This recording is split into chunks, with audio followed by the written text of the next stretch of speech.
perdón por nuestras faltas y pecados. Lávanos con la sangre de Jesús. Habilítanos con tu gracia para comprender tu palabra. Haz de cada persona presente un templo para el Espíritu Santo.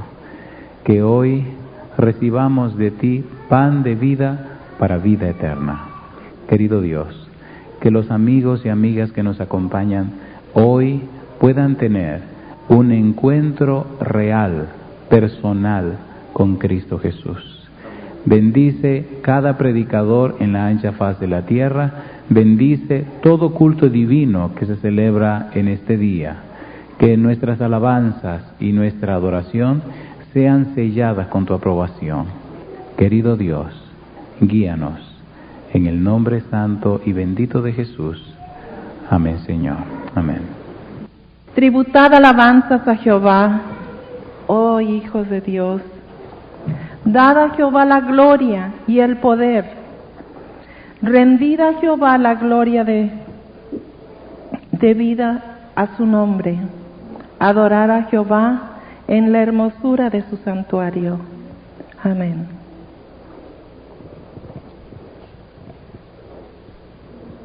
Infinito Padre Celestial, venimos a ti en busca de poder y de ayuda, porque nosotros los humanos somos incapaces de hacer las cosas que tú mereces que hagamos. Por lo tanto, extiende tu mano poderosa y danos tu Santo Espíritu en cada corazón presente, para que aquí, Señor, te adoremos y te busquemos con todo el corazón. Bendice a aquellos que están enfermos. Bendice a aquellos que están pasando horas de angustia por alguna prueba. Te suplicamos que los ayudes y los sustentes con tu poder y tu gracia. Y tú permite que...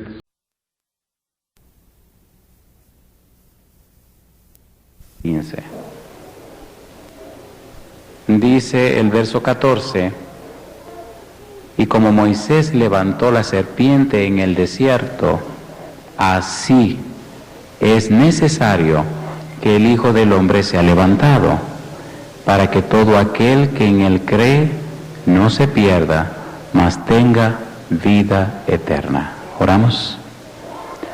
Querido Padre Celestial, muchas gracias por la oportunidad de reunirnos. La semana pasada hablamos de un título general para esta serie de trabajos que presentaremos, y el título general es El Redentor. Decíamos la semana pasada que anda por allí una película que llamó la atención de mucha gente, y creo que en el mundo entero ya se habla de la película. Se presenta la vida, pasión y muerte y resurrección de Cristo Jesús. No voy a hablar de la película, pero sí vamos a hablar, a la luz de la Biblia, de la obra de Cristo en la cruz del Calvario. ¿Por qué Cristo es el Redentor? ¿Qué significa que Cristo nos redime del pecado? La semana pasada dimos algunas definiciones de lo que en la Biblia significa la palabra redimir.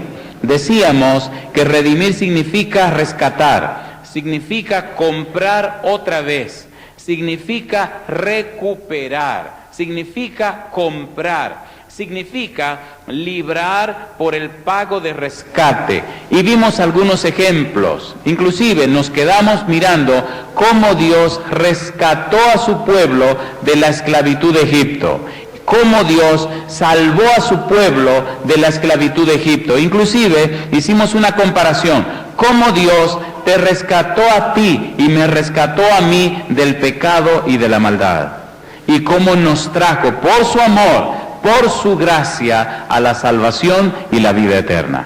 Hoy vamos a seguir mirando cómo Dios hace el acto redentivo, cómo Dios redime a sus hijos, cómo Dios redime a su pueblo. Y cuando completemos el cuadro de la acción redentora de Dios, entonces en algún momento estudiaremos lo que es la redención. Estamos trabajando primero con el acto, con la acción, y luego vamos a trabajar con el concepto, con el término. Porque el ser humano es más práctico que teórico. El ser humano para alimentarse tiene que comer. El ser humano tiene que hacer cosas para lograr otras. Vamos a ver rapidito cómo Dios redimió, cómo Dios rescató a su pueblo de la esclavitud. Éxodo capítulo 6, versículo 6. Solamente un breve repaso para entrar en el trabajo de esta mañana. Éxodo capítulo 6, versículo 6. ¿Recuerdan? Dios rescata, Dios redime, Dios liberta, Dios saca a su pueblo de la esclavitud de Egipto. Y me gustan estos pasajes, y aquí completamos la semana pasada en la parte final. ¿Recuerdan esos os que aparecen allí? Capítulo 6, versículo 6 dice: por tanto, dirás a los hijos de Israel, yo soy Jehová. ¿Y qué dice ahora? Y yo os sacaré de debajo de las tareas pesadas de Egipto. ¿Lo hizo Dios o no lo hizo? Y sigue diciendo: y os libraré de su servidumbre, y os redimiré con brazo extendido y con juicios grandes, y os tomaré por mi pueblo y seré vuestro Dios, y vosotros sabréis que yo soy Jehová vuestro Dios, que os sacó de debajo de las tareas pesadas de Egipto, y os meteré en la tierra por la cual alcé mi mano, jurando que la daría a Abraham, a Isaac y a Jacob, y yo os daré por heredad. Yo, Jehová. Pregunto, ¿cumplió Jehová esas promesas? Las cumplió. Y ahora, ¿promete Dios sacarnos de la esclavitud del pecado? Lo promete. ¿Promete Dios conservarnos sin caída en este tiempo? Lo promete. ¿Promete Dios estar con nosotros en las pruebas y las dificultades? Lo promete. ¿Promete Dios introducirnos en la patria celestial? Lo promete. ¿Lo cumplirá Jehová? Lo cumplirá Jehová. Alabado sea el nombre de Dios. Vamos a entrar entonces inmediatamente en una serie de detalles que tienen que ver con Dios como el Redentor, con Dios como el que nos redime, con el acto redentivo o redentor de Dios. Y ahora vamos a verlo en un espectro un poquito más adelante, un poquito más amplio. En la palabra de Dios encontramos que Él también, así como sacó a su pueblo de la esclavitud de Egipto, Dios también rescató a su pueblo, atrajo a su pueblo del cautiverio babilónico. Ustedes saben que cuando el pueblo sale de Egipto y atraviesa el desierto y Dios lo lleva a Canaán y lo hace toda una nación, al pasar el tiempo la gente se descaminó, se apartaron de Jehová, se fueron tras dioses ajenos, rechazaron a Dios. La situación se hizo crítica y todo el pueblo de Dios se dividió en un reino al norte y un reino al sur. Los del norte siguieron buscando otros dioses que no era Jehová, hasta que en el 722 desaparecen ya como pueblo, lo llevan a otras naciones y bueno, mezclan los hijos de Dios del norte con otras ciudades paganas. Luego aparece un pueblo llamado samaritanos y solo queda la parte del sur, el reino de Judá. Sabemos que Judá también insistió en caminar contrario a lo que Dios estableció. Y entonces vino la invasión de Nabucodonosor y se lo llevaron cautivo ¿a dónde? A Babilonia. Y el profeta Jeremías había dicho, 70 años estarán cautivos en Babilonia. Ahora mire usted, si el pueblo de Israel se queda, el pueblo de Judá se queda allí en Canaán, y Dios no lo deja llevar cautivo a Babilonia, desaparece el pueblo. Es cosa curiosa que el pueblo de Dios, cuando es redimido, rescatado, perdonado, limpiado, levantado, entonces cae en pecado. Qué cosa curiosa. ¿Recuerdan la historia de los jueces? Levantaba Dios un juez, los rescataba y el pueblo volvía otra vez a las mismas cosas. Y ahora, cuando Judá está amenazada por Nabucodonosor, cuando viene la primera incursión, queda un residuo, pero también siguen tirando para el revés. Y otra segunda incursión, y siguen, y otra tercera incursión, hasta que entonces arrasan con todo y se lo llevan a Babilonia. Jehová dijo, 70 años estarán cautivos en Babilonia. En esos 70 años, aunque parezca mentira, el pueblo de Dios se fortaleció. Mire qué curioso. ¿Verdad que cuando hay adversidad y problema oramos con más intensidad? ¿Verdad que cuando hay abundancia y todo nos abunda y todo está tranquilo y en paz, descuidamos nuestra comunión con Dios? Y si yo hiciera la pregunta, ¿cuánto quisieran vivir siempre en apuros y aprieto para estar siempre en oración? Nadie va a levantar la mano. Pero seamos sinceros. ¿Verdad que la oración es más profunda cuando hay problemas? Benditos sean los problemas entonces. porque nos ayudan a orar con más intensidad y a pedir a Dios con más fervor. 70 años cautivos en Babilonia. Y ahora se cumplen los 70 años y Dios cumple con su palabra. Vamos a leer algunos pasajes donde Dios cumple con su palabra. En el libro de Miqueas, en el capítulo 4, Miqueas, capítulo 4, el versículo número 10, mire lo que dice. Miqueas, capítulo 4, vamos a leer a partir del versículo 6. Cada frase, cada texto que vamos a leer son promesas de Dios. Aquilátala, atesórala, guárdala, porque en algún momento tú la vas a necesitar. ¿Estamos listos? Miqueas, capítulo 4, versículos 6 hasta el versículo 10. Versículo 6. En aquel día, dice Jehová, juntaré la que cojea y recogeré la descarriada y a la que afligí, y pondré a la coja como remanente y a la descarriada como nación robusta. Y Jehová reinará sobre ellos en el monte de Sión desde ahora y para siempre. Y tú, oh torre del rebaño, fortaleza de la hija de Sión, hasta ti vendrá el señorío primero, el reino de la hija de Jerusalén. Y dice, ahora, ¿por qué gritas tanto? ¿No hay rey en ti? ¿Pereció tu consejero, que te ha tomado dolor como de mujer de parto? Duélete y gime, hija de Sión, como mujer que está de parto, porque ahora saldrás de la ciudad y morarás en el campo y llegarás hasta Babilonia. Allí serás librada, allí te redimirá Jehová de la mano de tus enemigos. Alabado sea el nombre de Dios. Nosotros tenemos un Dios todopoderoso, tenemos un Dios que cumple sus promesas, tenemos un Dios que no miente, pero necesitamos dejarlo actuar en nuestra vida, necesitamos dejarlo obrar en nuestras vidas, necesitamos acercarnos a Él para que Él haga el acto redentivo. Estaba viajando de la ciudad de Santiago, en mi país, para la ciudad capital.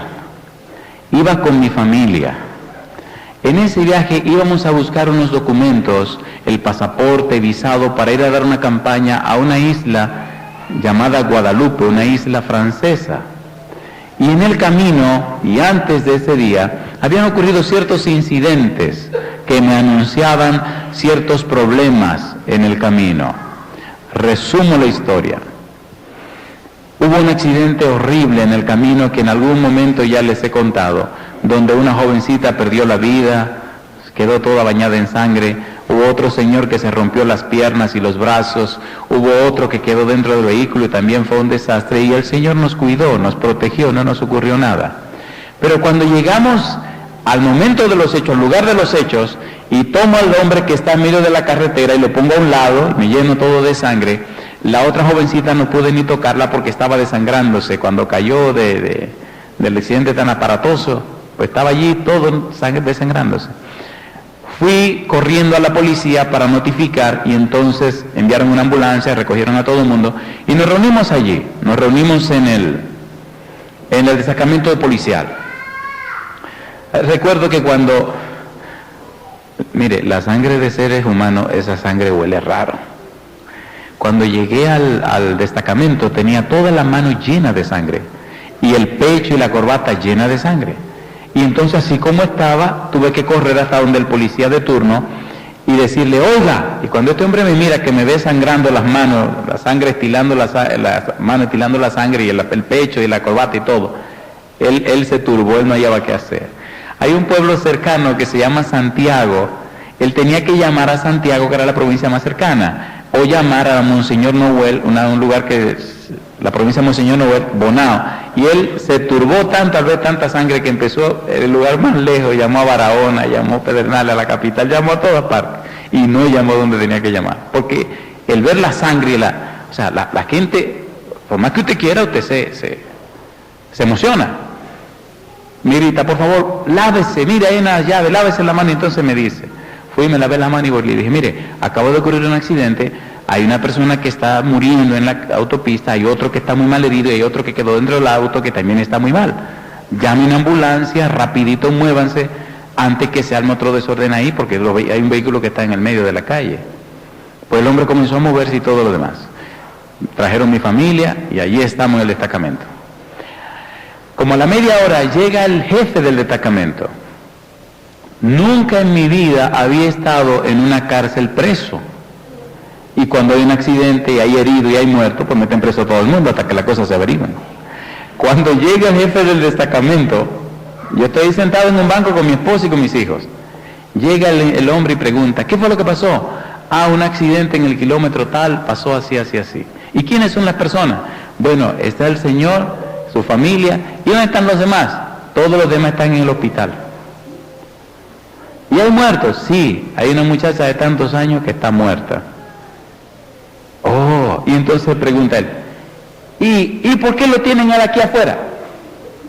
Éntrenlo para allá adentro. Ok, me entraron con mi familia adentro del recinto, pero espérese, eso no es lo peor. Cuando nos entran adentro del recinto, él me explicó, me dijo, mire, esa gente que iba en el otro vehículo posiblemente tengan familiares. Si encontraron un familiar muerto o malherido, siempre preguntan con quién fue el problema. Aunque usted es inocente, ya todos saben que el problema fue del otro que le iba a impactar por detrás, pero ellos no van a razonar, pueden matarlo que es su familia, así que tiene que estar aquí dentro. Ok, al rato viene y entra, me dice, no, porque hay muerto y herido, usted tiene que estar en la cárcel. Digo, fantástico, vamos a la cárcel. Espérese ahora. Ay, madrecita, ¿cuántos ustedes han estado presos? A ver, bienvenido al club. Bueno, ya por lo menos hay 3 que me van a entender. Cuando yo voy entrando al asunto, que me abren esta puerta de hierro, me quitan la correa, me quitan los cordones de los zapatos, me revisan los bolsillos, me quitan la corbata, y ahí voy. Cuando yo me voy entrando a esta cárcel, una cárcel pequeñita porque es un destacamento que está en la autopista, en el highway.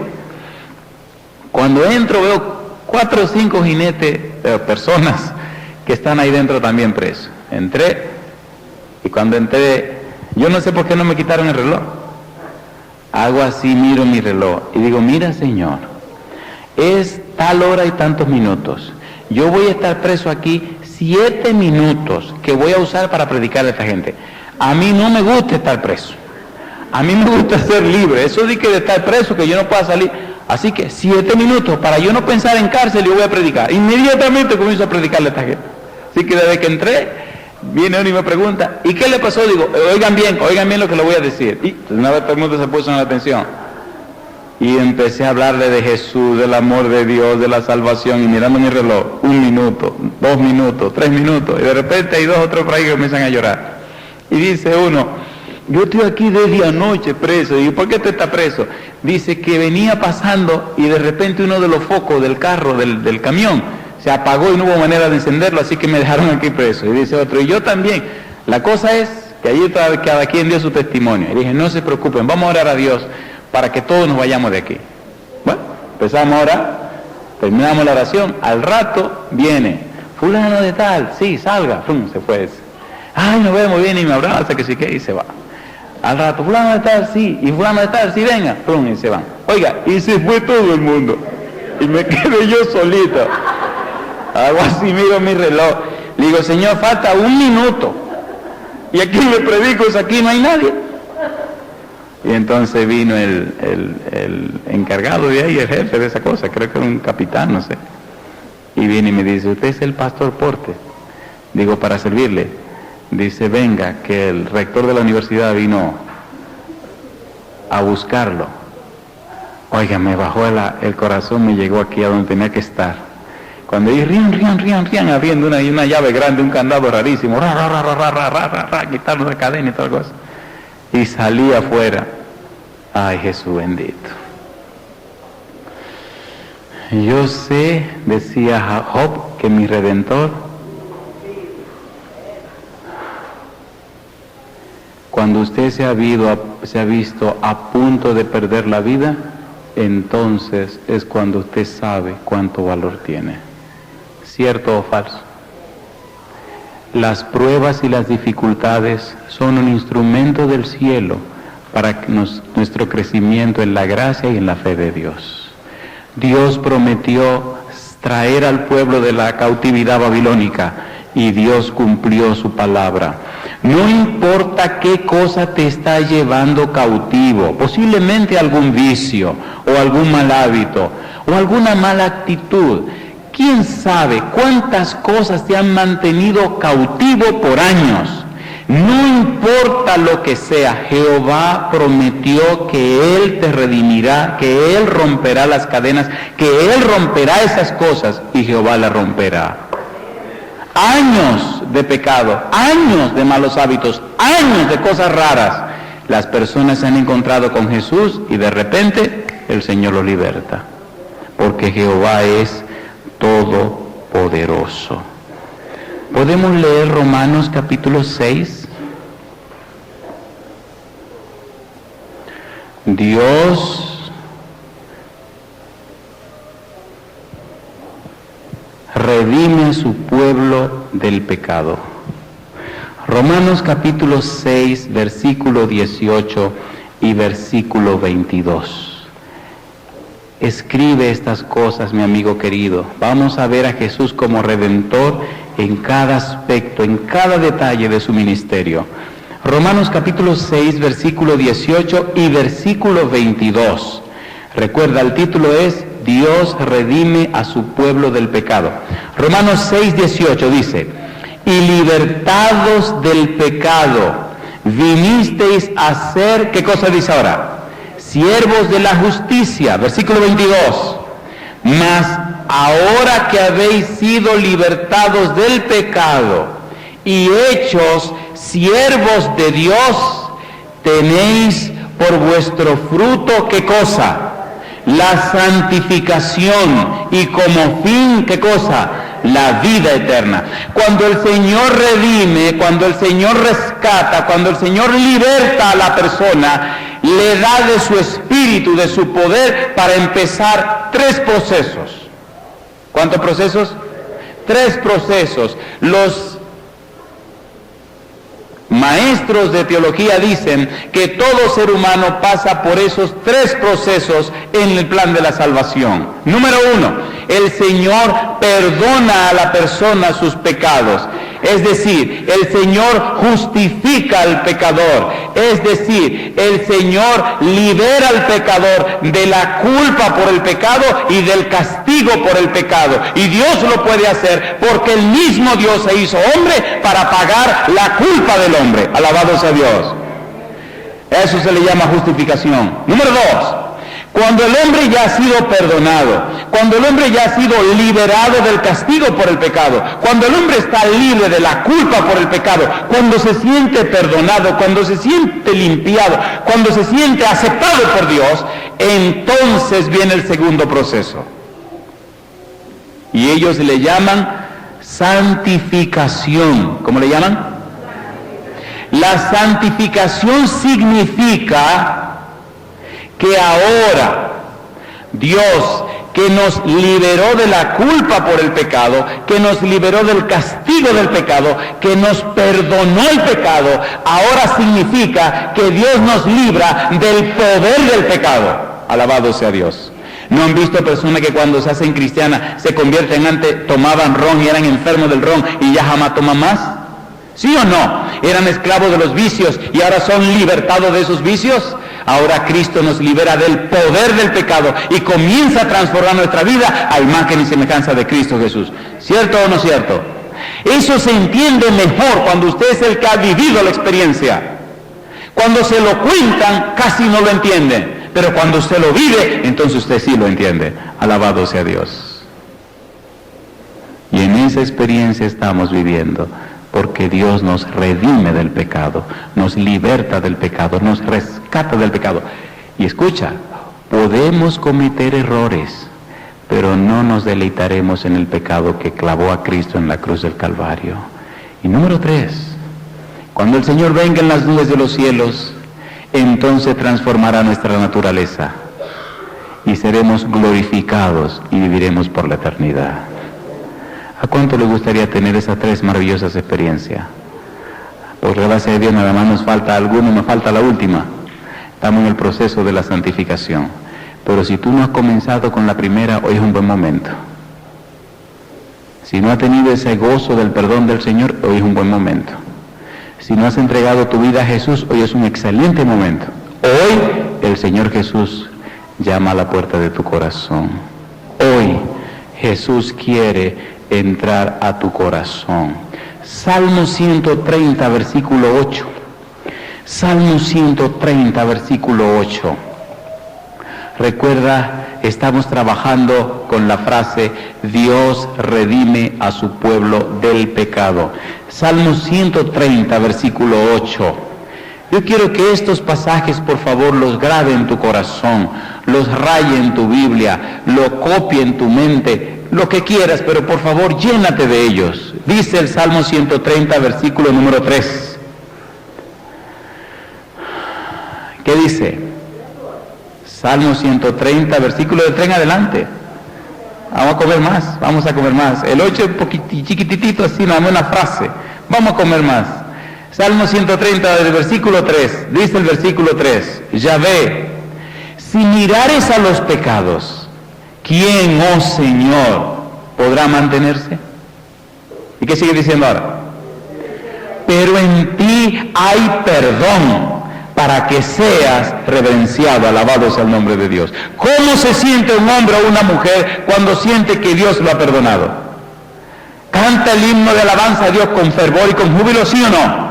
¿Cómo se siente un hombre o una mujer que ha sido levantado del fondo del pecado, del fondo cenagoso de la maldad, que ha sido levantado de la cosa más asquerosa que se puede uno imaginar? En la ciudad de Nueva York hay una calle, creo que le llaman la 42, que eso es 41 o 42.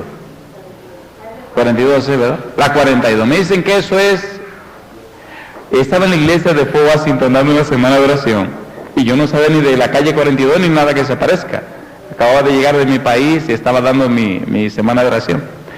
Y esa noche terminé de predicar y hablé del perdón de Dios, que Cristo redime, que la sangre nos limpia, y lo dije con mucho énfasis.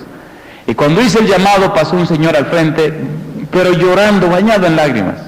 Y nos arrodillamos a orar y todo, ok, terminamos todo, salimos bien y se me acerca, pero así lloroso, así, tembloroso. Y me dice, mire pastor, yo fui un joven de la iglesia, pasé en la iglesia más de 20 años de mi vida, pero vine a esta ciudad, y el brillo y las luces de la ciudad de Nueva York me escandilaron, y empecé a visitar la 42, yo no sé de lo que me está hablando. Y entonces comencé a llenarme de esas cosas raras. Y empecé a visitar la 42. Y sigo hablando de la 42. Yo no sé de lo que me está diciendo, pero estoy calladito. Y entonces empezó a contarme cómo cayó en las drogas, cómo cayó en la pornografía, cómo cayó en toda la asquerosidad del mundo. Y dice, y después se me borró la imagen de Dios de la cabeza, Biblia, iglesia, nada de eso. Y dice, y ahí pasé en esa basura más de 18 años de mi vida, enterrado hasta lo último en esa cosa. Todo lo malo que usted se puede imaginar era parte de mi vida. Y una noche tuve un sueño, el Señor diciéndome, vuelve, yo espero por ti, vuelve, ven, yo te perdono. Y yo le decía, a mí, a una basura como yo no lo puedo creer. Y entonces me invitaron a venir aquí. Vine el sábado por la mañana. Pero me sentía asqueroso, me sentía raro, me sentía sucio, pero nadie me conoce, pero me sentía mal. En la tarde dije, no voy, no vuelvo, me siento demasiado sucio. Pero él me dijo, tiene que volver, y volví. El domingo vine, el lunes vine, el martes vine, el miércoles vine, y hoy jueves ya mi corazón no aguanto más. Y quiero decirle, pastor, que desde hoy yo le doy mi vida y mi corazón a Cristo Jesús. Porque en esta semana yo he sentido que Dios me perdonó, que Dios me aceptó. Me siento como el hijo pródigo que regresó hediondo a cerdo, pero el Padre lo abrazó. Sucio, inmundo, pero el Padre le cambió la ropa. Sin ningún derecho, pero el Padre lo recibió en su familia. Y ahora yo entiendo en mi propia vida que Dios perdona al pecador. Una pregunta. ¿Esa experiencia de ese hombre es lo mismo que la experiencia de alguien que ha tenido una vida tranquila y es lo mismo? No. Por eso me gustan esos pensamientos. Dice el versículo 5, esperé yo a Jehová, esperó mi alma, en su palabra he esperado. Mi alma espera a Jehová más que los centinelas a la mañana, más que los vigilantes a la mañana. Espere Israel a Jehová, porque en Jehová hay misericordia y abundante redención con él. Y termina diciendo, ¿qué cosa? Y él redimirá a Israel, ¿de qué cosa? De todos sus pecados. ¿Qué es lo que te preocupa?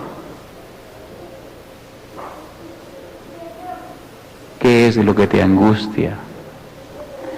¿Cuál es esa cosa que nadie sabe, pero tú y Dios sí saben? ¿Cuáles son esos secretos motivos que nadie puede imaginar, pero Dios sí lo sabe? Buenas noticias. La sangre de Jesucristo, su Hijo, nos limpia de todo pecado. Cuando existe ese encuentro, cuando ocurre esa relación con Dios, entonces nuestra vida comienza una linda y nueva experiencia. Tito capítulo 2, versículo 14. Tito capítulo 2, versículo 14. Dios redime a su pueblo de los pecados. Y vamos a leer el versículo 13 y el 14.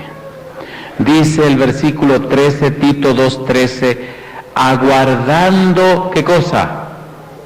Aguardando la esperanza bienaventurada y la manifestación gloriosa de nuestro gran Dios y Salvador Jesucristo. Versículo 14. Quien se dio a sí mismo por nosotros, ¿para qué? Para redimirnos de toda iniquidad y purificar para sí un pueblo propio, celoso de buenas obras.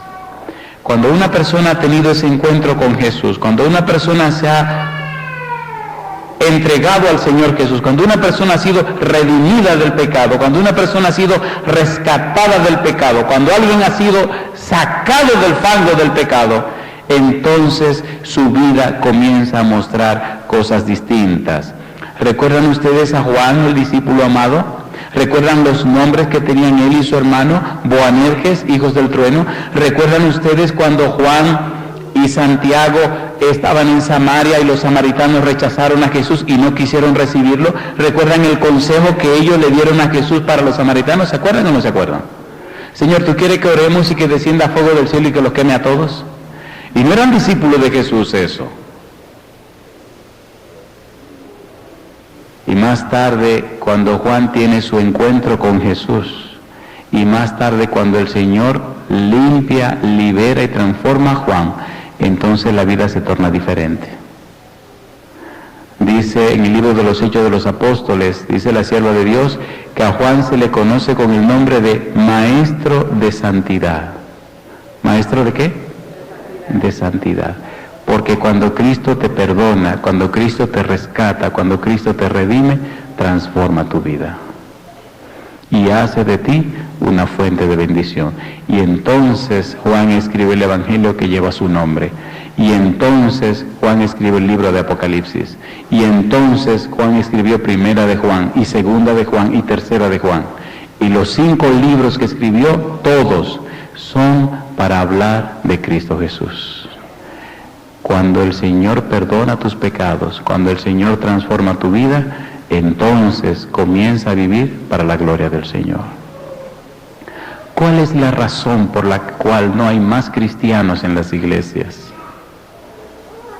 ¿Cuál es la causa por la que la gente no viene más apuradamente a buscar a Jesús? La mayoría de nosotros queremos que la gente lea la Biblia, pero le tengo malas noticias. La gente no tiene tiempo de leer la Biblia. La gente sí tiene tiempo de leer los capítulos de Jesús. ¿Quiénes son los capítulos de Jesús? eres tú y soy yo. ¿Qué están leyendo en la introducción del libro que es tu vida? ¿Qué están viendo en tu vida que los atraiga a Jesús? En la lección de esta semana en el folleto apareció una preguntita interesante, ¿verdad que sí? Cuando la gente te estudia a ti, cuando la gente te ve a ti, ¿se siente motivada de buscar a Jesús? Cuando la gente te escucha, ¿se siente interesada en conocer más de Jesús? Cuando la gente comparte contigo, ¿se motiva a buscar más la salvación en Cristo Jesús? Cuando una persona ha sido tocada por el Señor, cuando ha sido perdonada por el Señor, dice Pablo, de modo que si alguno está en Cristo, porque ya no vivo, mas vive Cristo, y lo que ahora vivo en la carne, lo vivo en la fe del Hijo de Dios. La mayor necesidad del mundo es la de hombres que no se compren ni se vendan, etcétera, etcétera, etcétera, dice la sierva de Dios. La pregunta de esta mañana: ¿te ha perdonado el Señor Jesús? ¿Es Jesús ahora el Rey de tu vida? En la Biblia hay un tema que se llama el señorío de Jesús. ¿Cómo se llama? Reconocer a Jesús como nuestro Curios, como nuestro Señor, significa que ya no tengo planes para mí, que mis planes están determinados por el Señor Jesús. Significa que como Él murió en la cruz para darme vida de su vida, ahora yo vivo para la gloria de su nombre. Significa que de aquí en adelante Él determinará las cosas como deben hacerse. Él pondrá las reglas del juego. Él dirá cómo deben hacerse las cosas. Mi pregunta este día es, como cristiano, ¿te atreverías tú a dejar que Cristo ponga las reglas del juego? El muchacho quería ser un misionero, y su afán era ser misionero, y su empeño era ser misionero. Pero los planes de Dios tienen su tiempo, su momento y su hora. Y él empujaba por ser misionero. Y él quería ser misionero. Así que terminó su escuela, su high school, hizo su colegio, fue a la universidad y se graduó en teología. Él lo que quería era ser misionero. Su afán era ser misionero.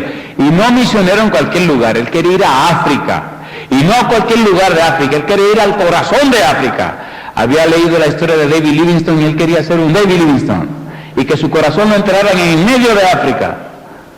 Así que todo resultó, consiguió en la misión, en la asociación, el permiso a través de la conferencia general para irse a África como misionero. Fue a la oficina del presidente, se entrevistaron, todo perfecto, todo bien, papeles firmados, todo arreglado, pasaporte sellado, todo listo, todo arreglado. Semana siguiente tomaron un avión para X lugar, de allí otro para tal lugar y después su destino, corazón de África. Cuando sale de la oficina muy contento, muy feliz, y va cruzando la calle, espere amigo, se le ocurrió a un carro llevárselo de encuentro y molerle una pierna. ¿Qué pasó? Recuerde que él decidió hacer lo que Dios quisiera, reconocer el señorío de Jesús. ¿A dónde quería ir el misionero el amigo? A África. Pero ahora va a tener que irse sin una pierna. Lo llevaron de emergencia al hospital, miraron el daño en el hueso, única salida, cortar la pierna. Así que un poquito más abajo de la rodilla, allí tuvieron que cortar. Allí pasó meses el amigo, hasta que la pierna se le sanó y entonces recomendaron una prótesis. En aquel tiempo no era tan moderno como ahora, así la prótesis se la hicieron de madera. Arreglaron al amigo, se recuperó. ¿A qué no me dicen dónde volvió ese caballero a buscar otra vez la idea de irse de misionero? A la asociación. Con una pierna menos le dijo, me aceptan así, te aceptamos así. ¿Todavía quieres ir? Quiero ir. Papeles firmados, pasaporte sellado, todo listo. Semana siguiente se va para el África. Sale de la oficina, baja la escalera, se para en la puerta, muchos carros cruzando, y a que no me dicen qué pasó. Cruzó la calle, se montó en el auto y llegó a su casa. La semana siguiente se montó en su avión y se fue para África. Espérense, no pueden ser tan trágicos. Esta aparece en una revista de misioneros de la iglesia adventista. Llegó al África y el tipo comenzó a predicar. Siempre tenía impulso para predicar, ahora más. ¿Se ha dado cuenta que cuando la desgracia te visita, como que te da más coraje de hacer la cosa? ¿Sí o no? Y cuando fracasa en algo, entonces se te enciende mal coraje de sacrificarte más. Si antes era mucha ñoñería de que hay que dormir y descansar y las cosas no andan bien, se olvida la ñoñería de descansar. Hay que trabajar. Y hay personas que tienen 3 trabajos, ¿sí o no? Porque tienen una meta, tienen un objetivo, tienen algo que quieren alcanzar. Y no hay cansancio, no hay nada que lo detenga. En Nueva York teníamos que dar estudio bíblico a algunas personas a la 1:30 de la mañana que venían del tercer trabajo. Eso no era vida. Descansaban 3 horas en la casa. Llegaban a la 1 de la noche, 1:30 le dábamos el estudio, se tiraban a la cama un ratito y ya para las 4 de la mañana, 3:30, 4 de la mañana, a correr un tren para comenzar el primer trabajo. El amigo le comenzó a gustar predicar el Evangelio.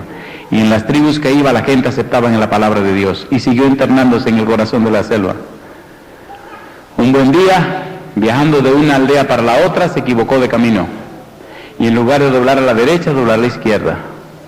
Y no sabe para dónde se estaba metiendo. A medida que iban pasando las horas del día, él caminaba y caminaba y caminaba y se metía más para el centro, más para adentro, más para adentro, más para adentro, más para adentro, hasta que de repente llegó a una aldea donde no vio a nadie. Solo un dato curioso. Toda la aldea estaba rodeada de estacas, palos, que en la puya de arriba tenían un cráneo seco de seres humanos. Muchas puyas con muchos cráneos, todo limpiecito. Se veía que ahí había gente, pero no veía a nadie. Empezó a llamar y a llamar y a llamar, hasta que entró en el recinto de la aldea. Estaban todas las chozas y todo lo demás, pero no veía a nadie. De momento, de la espesura, empezaron a aparecer caras, muy sonrientes, muy contentos, muy felices. Y empezaron a danzar alrededor de él, y a tocar unos tambores y unas cosas, a brincar de alegría y de emoción.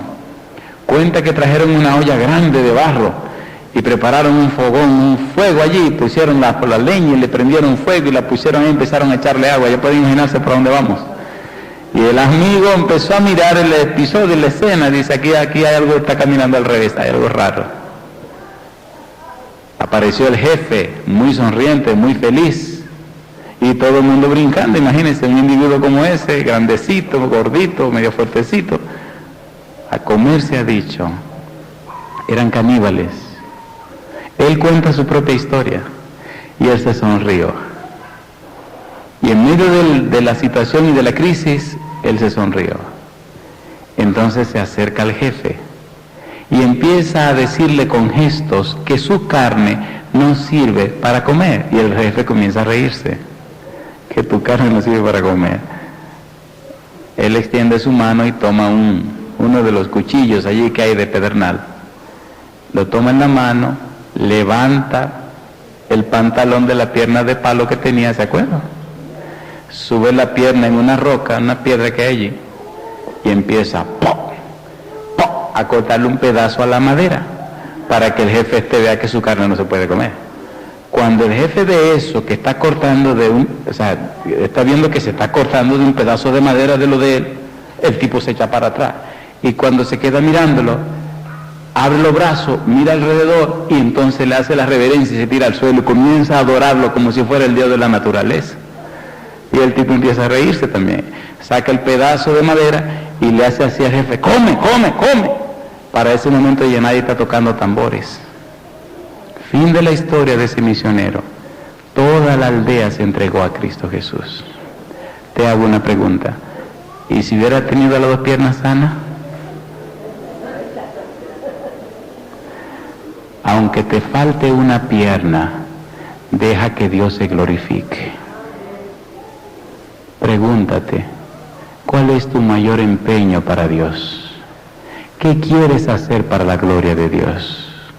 Aunque las circunstancias vengan, deja que Dios se glorifique. A veces soñamos en la vida con una cosa de una manera, pero Dios en su sabiduría sabe que eso nos hará perder. Tal vez no te dé eso. A veces pensamos en tener un BMW, un carro fino. Amigo mío, si lo que te dan es ya no se usan los Volkswagen, ¿verdad? Ya, ok, imagínate que te den un carrito pequeñito. Que te den un carrito como sea. échale mano. Más vale lo poco con la bendición de Dios que lo mucho sin la bendición de Dios. Yo quiero terminar esta tarde con una pregunta. ¿Tú te atreves a dejar a Dios obrar en tu vida como Él quiera, siendo que te perdonó, te redimió, te rescató del pecado, te lavó con su sangre? ¿Tú quieres aceptar el señorío de Jesús para que Él haga en tu vida como Él quiera, aunque tú no lo puedas entender? ¿Te atreves a hacer esa decisión? Yo quisiera ver en pie a los que se atreven a hacer esa decisión. Todo aquel que acepta el señorío de Jesús, todo aquel que quiere que Jesús haga en su vida como Él determine, como Él diga. La mayoría de las veces nosotros tenemos nuestros propios planes, la mayoría de las veces nosotros tenemos nuestra propia proyección, pero el que conoce el fin desde el principio es nuestro Dios. El que sabe cómo deben hacerse las cosas es Dios. El que entiende lo que pasará al final es nuestro Padre Celestial. Hay mucha gente que se han llegado inclusive a casar con personas a quienes Dios no había escogido, y más tarde vienen las consecuencias. Hay personas como la historia de Lot, que escogió la mejor tierra, escogió el mejor valle, escogió las mejores circunstancias, pero al final de la jornada perdió a la esposa, perdió los hijos, inclusive sus propias hijas que fueron rescatadas de Sodoma y Gomorra con él, se convirtieron en las madres de los moabitas y los amonitas, es decir, se acostaron con su propio padre. Consecuencia de la mala escogencia de Lot, fracaso y desastre total, cuando algo esto aparentaba que era lo mejor. ¿Qué escogió Dios para tu vida? ¿Qué quiere Dios para tu vida? ¿Qué está haciendo Dios para tu vida? Acepta lo que Él escoge. Tal vez no sea lo que tú quieres, pero una cosa te garantizo, siempre, siempre será lo mejor para ti y para los demás. Algunos han querido ser médicos, doctores, y Dios le dijo, no, yo quiero que sea solo un pastor. Y hay otros que han querido ser pastores, y Dios le ha dicho, no, quiero que sea médico. Algunos han querido ser pilotos, y le dice, no, quiero que seas un maestro. A la universidad llegó un joven apellido Moreta, Lidio Moreta, con el afán de sacar su licenciatura en educación. A medida que pasó el tiempo, descubrimos que la actitud de él, el don que Dios le había dado, su llamado era para ser un ministro del Evangelio. Lidio cambió y se convirtió en un ministro del Evangelio y ahora tiene, para la gloria de Dios, un hermoso ministerio. ¿Qué ha escogido Dios para tu vida? ¿Qué quiere Dios en tu vida? ¿Se atreve usted a aceptar hoy lo que Dios escoja y ratificarlo hoy? ¿Cuánto quisiera en este año dejar que Dios sea el que tome el timón de su vida, el control de su vida? Aunque hayan cosas que no te gusten, o algunas cosas que no entendamos, Dios sabe que es lo mejor. Algunos en este año tendremos que pasar por situaciones difíciles para poder despertar. Alabado sea Dios. De todas, todas, el Señor nos rescatará. ¿Podemos arrodillarnos para orar?